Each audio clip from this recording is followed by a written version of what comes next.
We have more divisions today than ever before. May I ask you to begin our program, President John Silber? Yes, to say things have not changed is to distort the facts beyond recognition. Things have changed immeasurably. There are many improvements that we should not overlook despite the fact that much remains to be done. We should remember that in 1965, you didn't even have blacks able to attend restaurants in most cities. They couldn't even use the bathroom or the toilet in a U.S. highway. These conditions, at least, have been overcome. One thing we do have to recognize, however, is that the corrective measures that should have been taken in the middle 60s to help and support black families were not done. The provision of preschool education, Head Start opportunities for black children and for poor children generally was not done in any substantial way. Sister Souljah, a raptivist, a musical artist, and also a political activist, found herself on the cover of Newsweek magazine. Sister Souljah, what are your thoughts as you listen in on these opening comments? I think that there have been gains for individual people, but we as African people, as a collective, have not moved forward as we should. And most of the time, the African people that you have that are able to occupy the positions of mayors and governors do not occupy it forcefully and forthrightly for the collective of African people in this country. And as a result, what you have is millions of young African and Latino children and youth who are in a state of total chaos, who don't have skills and don't have any idea how they're going to develop their skills, and are estranged from even the adults in their own race because of the problem of not dealing with white racism and the real impact that it has on our lives. Alan Keyes spoke at the Republican convention this year.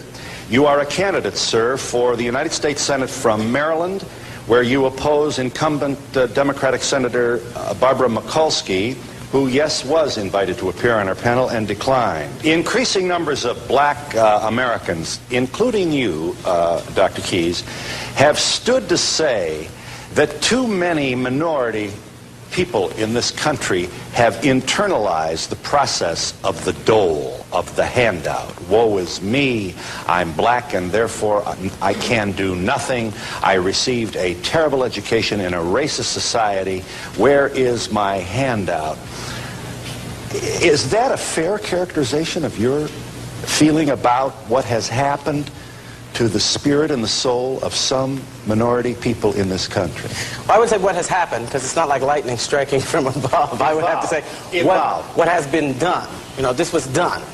You have programs where you wrote the rules and regulations in such a way as to discourage work, to break up families, to actually penalize people who were trying to help themselves. So don't tell me that this suddenly happened to folks. It was done to folks, and now we're going to have to make some active efforts to undo it. And I'm not one of those folks who's going to say there was a big conspiracy to destroy people, but it does seem to me that you couldn't have thought of a better conspiracy to destroy black leadership, the black community, black institutions, than what posed as this effort in the bureaucratic welfare state to help people. And so I think we need to think it through, try to undo its damage, which is going to take conscious use of the same power that helped to produce that damage, and then concentrate on allowing people to have the power to shape their own destiny.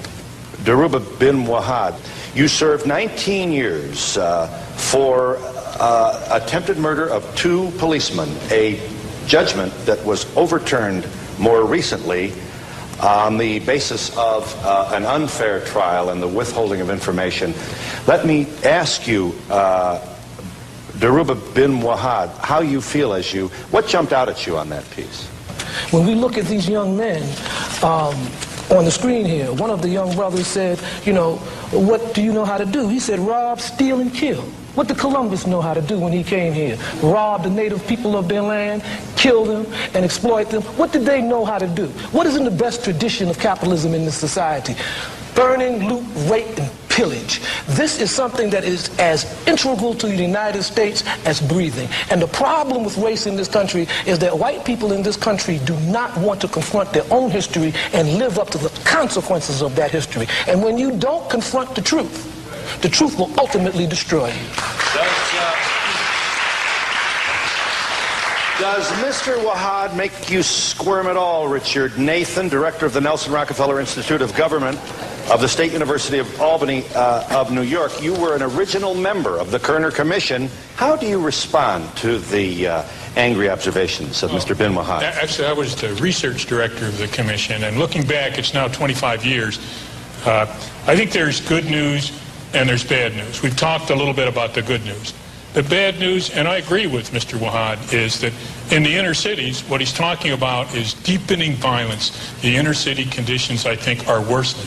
But the flip side of that is that there are new neighborhoods, middle class, black neighborhoods in lots of cities that are fighting hard to stave off the effects of inner city problems and violence. And there's a large increase in lots of big cities and suburban African-American neighborhoods that are actually, in many cases, quite well off. Part of the bad news agenda that worries me is that the mood is worsening. There's a backlash, there's a deeper feeling about racism in the black community, and there's a hardening attitude, I think, in the white community. So it's a worrisome time, I grant you that.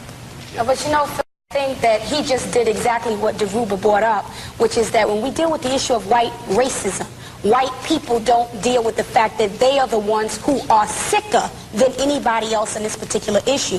Which is why when you deal with the question of race, you cannot deal with what's wrong with these African people. See, the thing that happened in South Central started with a malady in the justice system where white people could not see white men who had did something against black men and penalize them for what everybody in this country knows that they did. So the problem of white racism is that we don't look in depth and do these little documentaries on white people and what's wrong with them.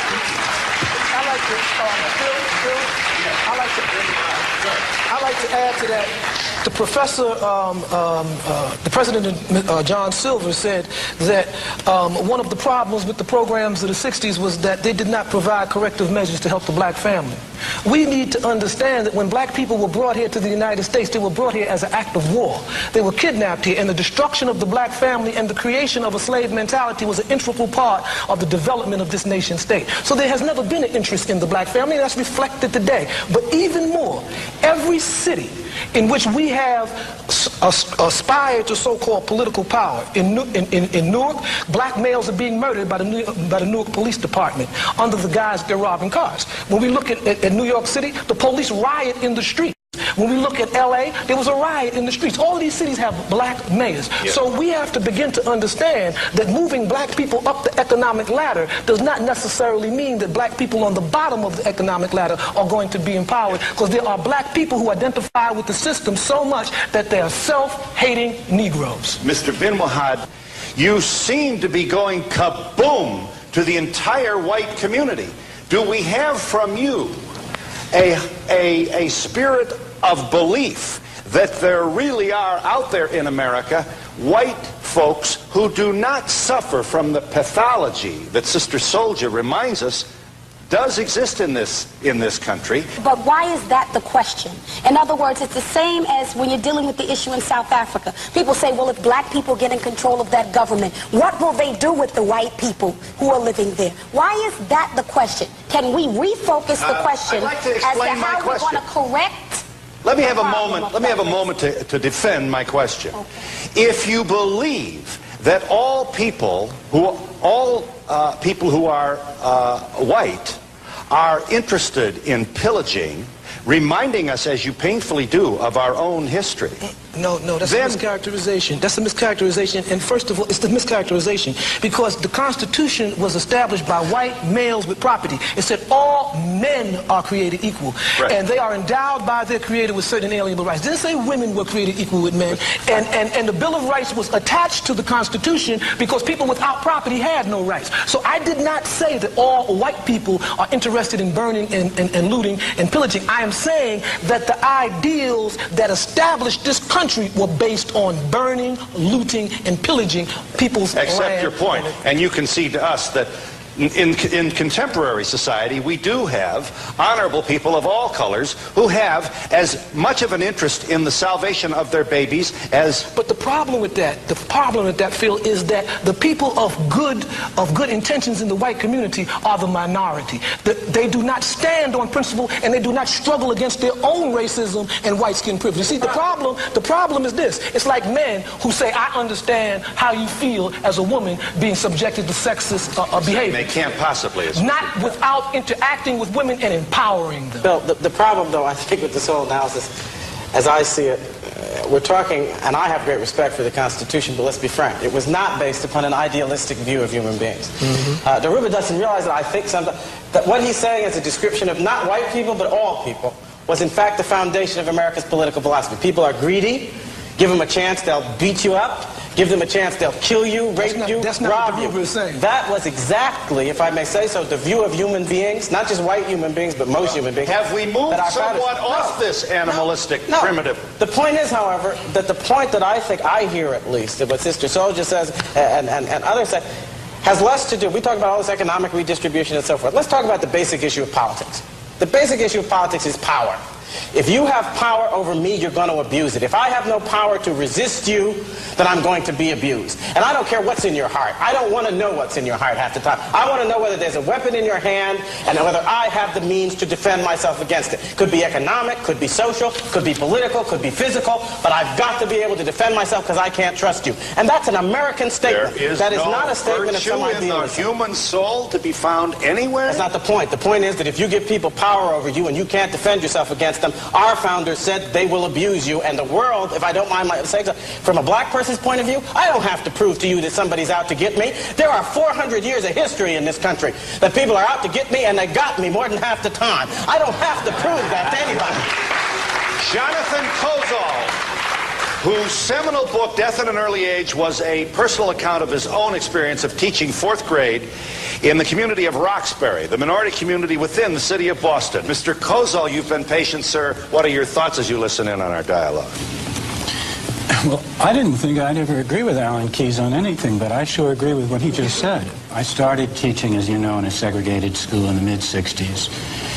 Today, inner-city schools everywhere are more segregated and less equal than they were at the time I set out as a teacher. Inner-city kids I see all over the country are in squalid, ugly, filthy, overcrowded buildings in which not one of us would willingly spend 1 hour. Their lives are more miserable today than they were when I began. By any kind of statistics, I won't drown you in statistics, but there's one which is so devastating, I have to cite it here. As you know, Phil, tracking has come back into schools again. It's become a sort of fashionable way of segregating kids within a single school. Black children, statistically, are 3 times as likely to be tracked into so-called special classes for the retarded as white children, but only half as likely to be put into gifted programs. That is an intolerable statistic in a democracy. And anybody who looks at that and all the other statistics, the fact that black infant mortality is twice that of white children, anyone who looks at those kinds of statistics, or a recent news event, black Haitians being brutally excluded from this country while white Europeans are welcomed at New York International Airport. Anyone who looks at that knows in their heart that racism remains the central moral agony of this society. So my pleading to Mr. Bin Wahad and to Dr. Keyes in the white liberal tradition of, gee, you don't totally dislike us, do you, is a rather empty I'll tell you why I think it is, Phil, because, not to criticize you, naturally I'd like to feel, I'm a nice guy, I hope black people will like me, but that's wasted energy. The issue isn't whether they like you and me or not. The issue is whether they have an even shot in this society, and they can't afford to worry about our injured feelings. I ask for only one moment to defend the question. If the anger is that overwhelming and the evidence supported by your scholarship makes clear their positions, then we have to wonder whether we should even waste any more energy with this ideal of integration and living together and cooperating. I ask you not because I'm an insecure person who wants to be loved. I have children who must live in the society. What we're talking about here is very clear. If you look at Latin America today, in every society in Latin America is essentially a conglomeration of European settler states. The conquistadores went in there and did the same thing that the English did here and everything, right? When we look at the compositions of these societies, we see that at the top are light-skinned descendants of conquistadores, and at the bottom are native people and black descendants of Africans. White skin privilege is a European ideal and concept that was exported with their economic system, their religious philosophy, and it was exported and imposed on people of color. So when we talk about Latinos, let's understand what we're saying here. We're talking about Latinos who for the most part, have African blood in them. And they have internalized racism just like everybody else. When we look at Asian Americans, many of the Asians that came here initially came to work the railroads. They were treated like dogs. They were treated like dirt. But when we see a lot of Asians that come to the United States today, one of the first words they learn in their lexicon, one of the first things that they learn is nigger. The United States' major contradiction around the issue of race is white-skinned male privilege. And if we don't attack that, if we don't analyze that, if we don't begin to deal with that, then we got a problem. And I totally disagree with the mayor of Washington, because I do not have a stake in saving a racist nation. I do not have a stake in maintaining American hegemony over people of color around the world. I do not have an interest in maintaining this system that causes the miseries of billions of people one more moment. Yeah, well, I'm not going to walk away from our investment in this country and the suffering that we've had in this country since 1619. We gave this country her culture. We gave this country her music. We gave this country her margin of profit with the agricultural revolution, though we never got our 40 acres and a mule. I'll be doggone if I'm walking away from 4 centuries of investment in this country. We, too, are entitled to a piece of the rock. I don't care how wrong America was. May I call this audience back, please? We must move on. In addition to our panelists, we've invited 3 distinguished observers to give their widely differing perspectives on where we go from here. They are Time magazine correspondent Sylvester Monroe, journalist and businessman Tony Brown, and Princeton professor Cornel West. Gentlemen, we do thank you for joining us. Let's begin with Mr. Monroe and the case for government assistance. I've just reviewed Sylvester Monroe's review of his own return to the school of his youth.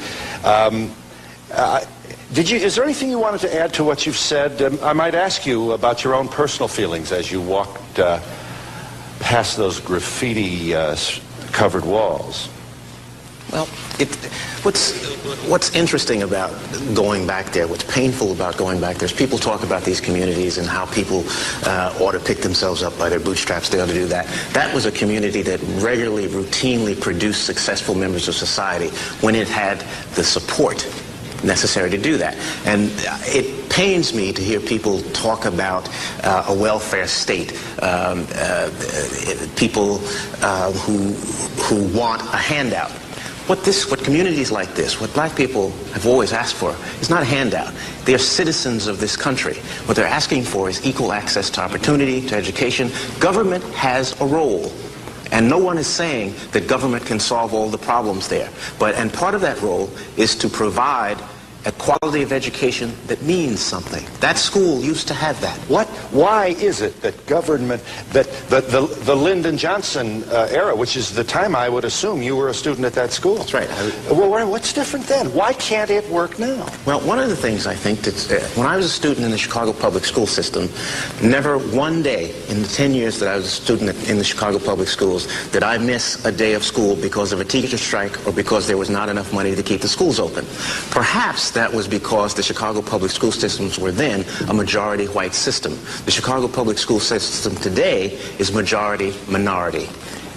And so now we can't find the money anymore. So white power fled then, or at least turned its back on It has turned its back. establishment. It has turned its back. So at the question that Paul Solomon asked at the top of this piece, why should people, and people will say to you, well, my kids don't go to that school. I don't live in that community. What does that have to do with me?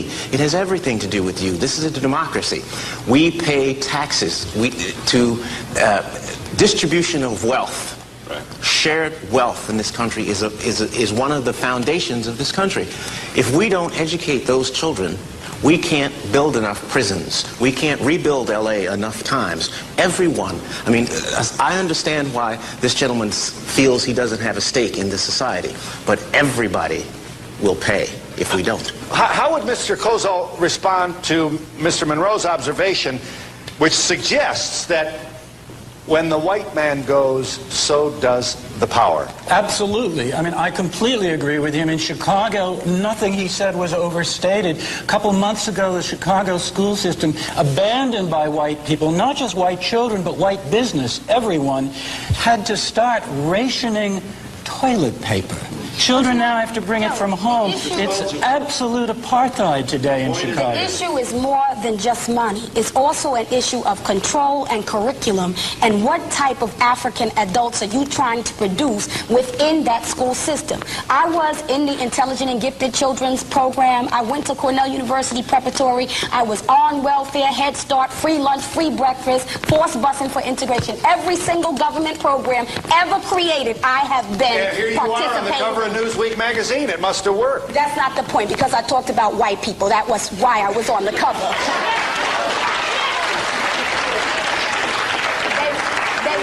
They were not celebrating my academic victories. Your point is made. Right. So my point becomes, Phil, that how you design those programs. In all of the programs that I attended, all of the education that I had, college, public, and otherwise, nobody ever told me that I was an African woman. Nobody ever told me what the history of African people were. Nobody ever told me that America is business, and without business you will have nothing and be nothing. And nobody ever told me how to organize business so that I would be able to develop institutions in my own community. So now the sincerity of all of the programs and all of the education has to be questioned, indicted, and convicted, because the bottom line is that America is not and has never tried to produce African adults who are functional, self-sufficient, who understand their politics, their economics, and their relationship to the world politics and the world economics. America's never going to. America's never going to understand that as some abstraction. Communities understand that. You must give communities the power and the control, and finally address the whole point. You can't just pour money into a school. You've got to build up in the community the economic base to sustain the school. You can't deal with these problems in isolation and say, I'll have a good school in a neighborhood with no economic base and no jobs and no businesses. You want decent schools, you've got to develop the communities in which those schools exist so that you have an economic base to support them. You've got to develop the power politically so that the community will be able to control that environment in which the school exists and meet the needs culturally, value-wise, otherwise, that community reflects. And that means that you've got to have power in the hands of that community as a whole. Not in the hands of education bureaucrats, not in the hands of social bureaucrats, but in the hands of the people of the community themselves. There is a gentleman in our room who believes he has an answer to your very optimistic call for jobs and empowerment. The issue is race. We'll continue following this brief break for your public television station. Well, Tony Brown, for a talk show host, you've been unusually well behaved throughout this program, and I thank you for your patience. Do I sound like a white racist to say, see what I mean? You can pull yourselves up by your bootstraps. Does that make you nervous if I say something like that? No, but the context would make me nervous if you were suggesting, and you're not, that all blacks had to do was to go to work, and if they worked as hard as whites, we could make it. But that's not the context in which you're saying it. The context in which you're saying it is that we are looking at a group of people, 30 million people, who this year will earn $300 billion, equal to the 14th richest nation in the world. We're 12% of the population. We buy 18% of the orange juice, 20% of the rice, 26% of Cadillac cars, et cetera, et cetera, et cetera. We have 350 black organizations, middle-class blacks, 1 million of which go to white hotels each summer. They spend $16 billion discussing white racism and black poverty. Now, there's no way in the world that white people can free black people because freedom is not white people's to give. 2, white people, as I said in the piece, cannot do for us what we refuse to do for ourselves. 3, the key to this equation is the behavior of the black middle class. The key to this is not understanding whether or not whites like blacks or blacks like whites. I frankly have no interest in that at all. I have no interest in managed society. I'm not interested in having to sit next to people because they're white. I'm interested in being equal. And the only way you're equal is to have power. Alan Keyes said the most cogent thing said here tonight. And that is, we are talking about power, not whether or not white people have been fair, not whether they're nice people, not whether or not black people are good or bad, but whether or not you as a community of people have the instruments of defense and in some cases of aggression to protect your turf and or your interests. You can't have 30 million people handing over to another people 100% of their resources and blaming them for 100% of their problems. That is not intelligent. So what we need to do in the black community is A, decide to be competitive. And the only way we're going to be competitive is to use our resources. And the final thing I'd like to say is this. The primary resource we have as a people is not our money. It's what we know. And what you know is called human capital. And the fleet of human capital from the black community has been enormous in the name of integration. We've lost our brains to the white community, and nobody is there for the intergenerational transfer of information from middle-class people to poor people, so we now have what we call so-called underclass people. But if what you know is that critically important, and I don't know anybody who will argue it, how is it possible, in the light of Mr. Kozol's nightmarish and brutally honest and well-researched review of the horror story of public education, especially in the inner cities, for black children to know anything? White power structure and the white community in America are out of options.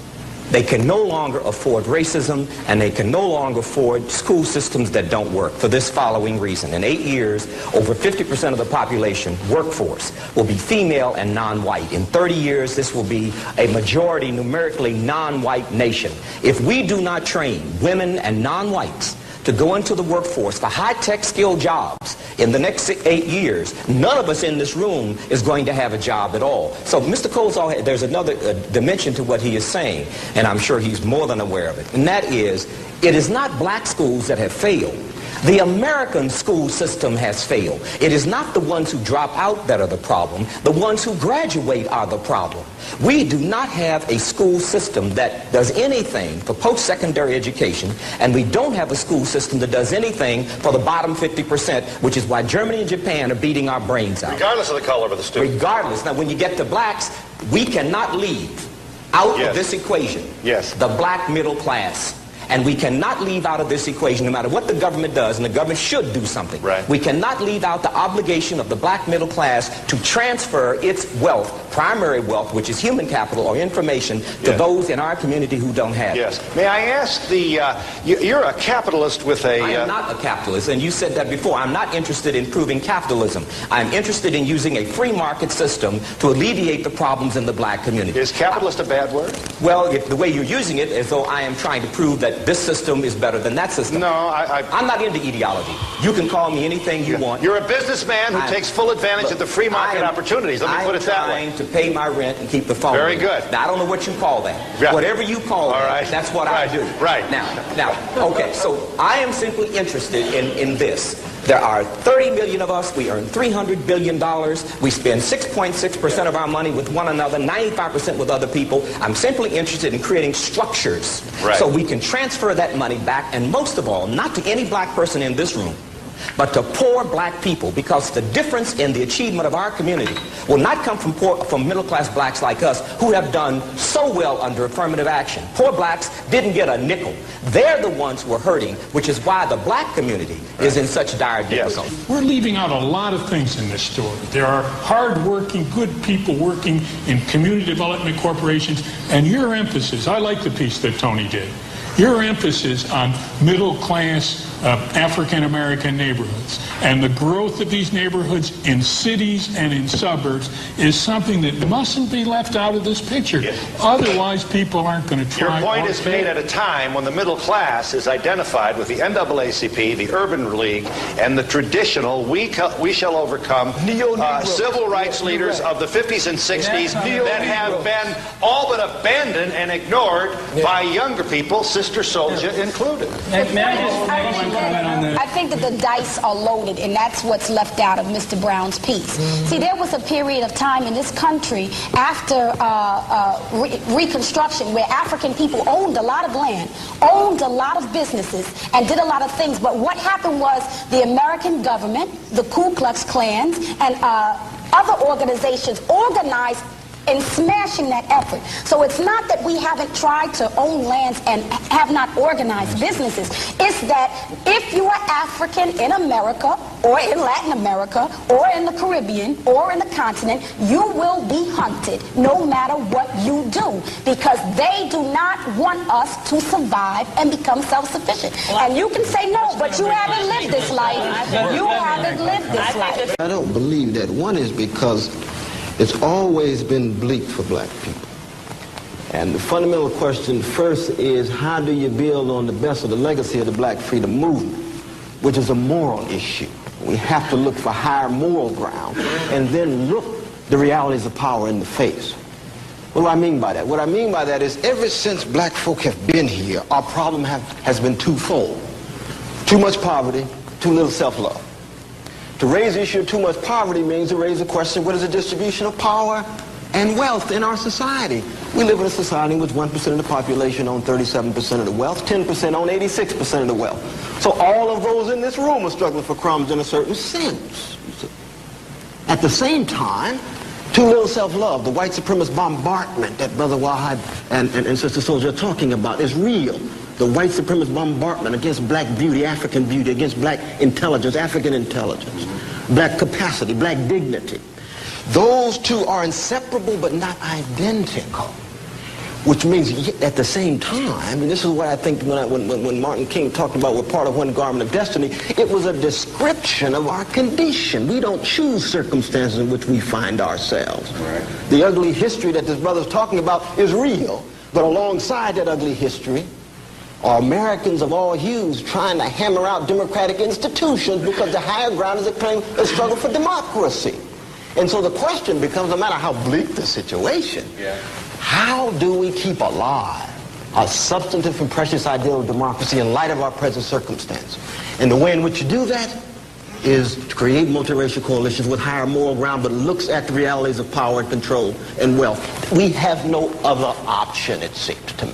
And I refuse to be discouraged. I refuse to be disempowered by anybody who comes along and tells me that we black folk, with our creativity, with our improvisational sense, do not have the moral courage to link up with other folk who are willing to get us out of the hell in which we find ourselves. So that black people, brown people, people of all colors want to get to the same place. Well, and as to paraphrase, in a general sense, we're in a situation. Senator Bradley of the all-white United States Senate said we can't get there unless we all go there together. Sorry, none of us are where he is. That's number one.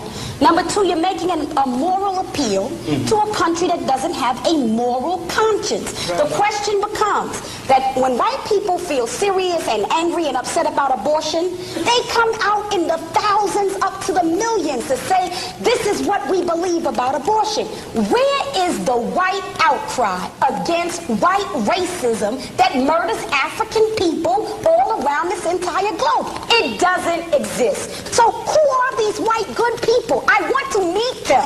I want to see them. A few is not enough. But that might be all we can get. A few, no. And guess what? I don't work with all I can get. What I work with is what I have. Listen. listen, you have to have some confidence in the power of African people amongst ourselves to establish a foundation. We have. No, we haven't. We have utter chaos in our cities, and you've got to see that. You can have a program. I'm not saying we've built a lot of institutions, and those institutions have not been effective. The majority of millions of African youth in this country are dying mentally, dying spiritually, dying emotionally, dying academically, and you may have a program, Mr. Brown may have a program, but what we got to talk about is an American government that tracks millions of African people who don't go to your program, don't go to Brown's program, millions of African people, not only here, but all around the world, and if we are not honest enough to say who are our friends, who are our enemies, to know what a friend is, to know what an enemy is, we will constantly be trying to get into people's parties, to shake our butts with them, to get them to like us, and that's not the question. The question is, what can we build amongst ourselves to secure ourselves from our enemies so that we will be able to survive into the future? Mayor Kelly wanted to say. That's not what I heard from Cornel West. There are lots of oases of hope in spite of all of what Sister Souljah says is true.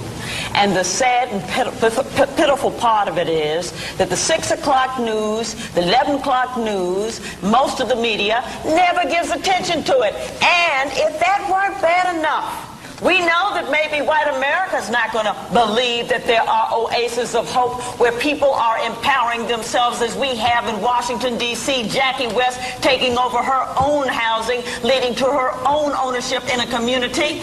But the sad and tragic part is that our own community buys into their sense of powerlessness. We surrender to the power of the white man as if we were not the descendants of the first civilization, as if we were not an empowered people. That is the greatest frustration of all. I never surrendered to anybody, but I'm wise enough to know that if I walk out Washington, D.C. tonight, some black kid in Washington, D.C. is blowing off another black kid's head for a pair of sneakers because the institutions that we're talking about, not the things that we hold up and say, look, this is one example. The institutions that we're talking about are not saving the minds of those African children. That is the honest truth. None of these Negroes saved me. None of these Negroes. Your mother didn't help save you? None of them. Now, you did it by yourself? Listen, you know who saved me? A man named John DeSane in Englewood, New Jersey, who told me who I was, who showed me my history, who told me who my enemies were, who let me know that this was not an easy world, who let me know that this was a cold environment, who let me know that what he's not a part of is dilly-dallying with the minds of African children and letting them know what the real situation is in America. Where they will be killed if they do not know. He apparently left out some very important facts. He apparently left out some very important facts because I think that I hear everything that you're saying, but if you are going to tell me that in the course of this country's history through slavery, civil rights, and so forth and so on, everybody who's come before you sold this out, failed, etc., then somebody hasn't told you your history. If the white power structure in this country is going to be said to have destroyed everything black, then you are indicting black people as well. We were, in fact, and we are today engaged in a struggle. We are, in fact, and we were today, in many ways, and you can see it on the street, engaged in a kind of warfare in which our survival is at stake. But don't tell me we have won no battles in that war. None of us would be sitting here at all. Some people have won. I don't know if it's fair to suggest that she's saying there have been no victories. It lacks integrity, especially from a black man in the Republican Party. But hold up. Let's just make something clear here. This woman has never said that we're supposed to disregard our victories and just focus on the failures. You can't have no justice in this country without equality, and you cannot have in this country any peace without justice. So when you talk, when this man sits over here and tries to berate Sister Souljah and say that what she is saying, okay, is that we haven't accomplished anything, the woman is basically saying that before you can liberate a people, you have to first liberate your mind and stop kissing the behind of white Republicans and white Democrats and thinking that you're getting ahead. This must be the time for the president of Boston University, John Silver, To make what point, sir? Well, I want to say that I think the claim that there's no conscience among the white people in America is a great example of racism. I don't think the face of racism is any prettier when it's black racism than when it's white racism. And I'd like to finish this. When Martin Luther King started his civil rights movement, he put his conscience before the American people and shamed an overwhelming majority of the white people by the strength of his moral argument. And the elevation of his moral argument was based on many of the things that he had learned from the individuals he cited in the letter from a Birmingham jail. Plato, Socrates, Jefferson, Augustine, Amos, Isaiah, Jesus. He recognized very well that he was fighting for the reform of a racist America on the basis of the views held by the dominant white society, and for that reason he reached them, and he so transformed them that you could pass the civil rights legislation under Lyndon Johnson. That's such a lie. And there is no because of how his political position evolved. He was killed because he became more independent and more critical of the American government. You know, why don't you let me finish? If somebody thinks that you refute what I have to say, if you think that you refute what I have to say by pointing out that Martin Luther King was assassinated, I can point out to you that Malcolm X was assassinated. That's not the refutation of what you're saying. He was assassinated by a black man who hated white people. No. Let me say this. Phil, I got to say this because we always go to white males to tell us what's happening. You see, let me tell you something. This is such a lie, a crock of crap. Because the reason why the United States, the only reason why the political leadership in the United States conceded to integration, conceded to civil rights for black people, is because the majority of the people of the world in the 1960s were ascending to political power and independence, and the United States could not claim moral leadership of the world and enslave black people in a system of Jim Crowism. So don't make like that Martin Luther King appealed to the better half or the morality of white America. White America did what was expedient politically. Mr. Colgasol wanted to say. I just wanted to say this. I have sat on panels on television 25 years ago and heard exactly the same debate between white and black and within the ranks of black people. And that underlines what's on my mind today. I mean, walking in the poorest streets of New York and Chicago nowadays, looking into the eyes of these kids, I just think to myself, nothing has changed. So many years, so many lives. I know you like to end these shows on some kind of optimistic note, but I can't. I feel despair. May I ask the panel to comment on this?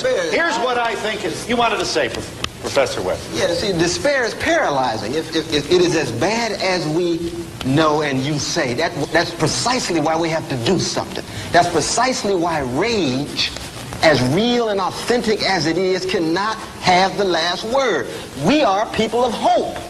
That's why we go to church on Sunday. That's why we party on Friday. That's why we come to these kind of little meetings. Because we've got to find some hope in this situation. And the hope is grounded in and looking at the situation for what it is. Dr. Rage is not a marketable commodity. As we started this program, I said there's been a lot of growth and a lot of change in the way people of different incomes, African-American people, live in suburbs and cities. And there's a lot to build on. I think Cornel West is right. I think you're too hard on it. I think Tony Brown is talking about things that are happening and can happen and that we can build on. 25 years ago, I wasn't a member, but I was the research director of the Kerner Commission. And I do not believe that things are worse. And I think that we have a ways to go. And we've got to keep going. And I couldn't agree more with Cornell. Despair is not helping us. But I'll tell you what I do believe. If I get, my gray hair entitles me to say that 25 years ago I presided over similar events. And I do see somewhat of a difference, Mr. Kozel. We were, in those days, more into great society. Oh my God, look at the sins we've committed here. We're going to help you. With white, powerful, wealthy America. Now I hear more and more young people of Sister Souljah's age bracket speaking out to say we've got to do this ourselves. People get the impression that when you're an activist that you don't also do business, that you aren't also involved in programs, that you don't also attend church.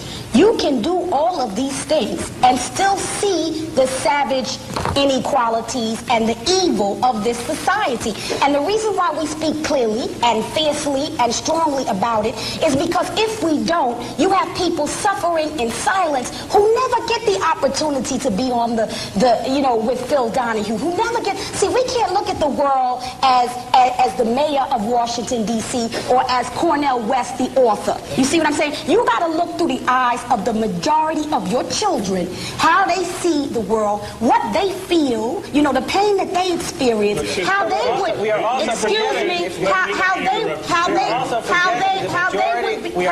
define things. We are forgetting. The evil is all over. Right now in South Africa, African people are in a system of This argument is the same as 25 years ago.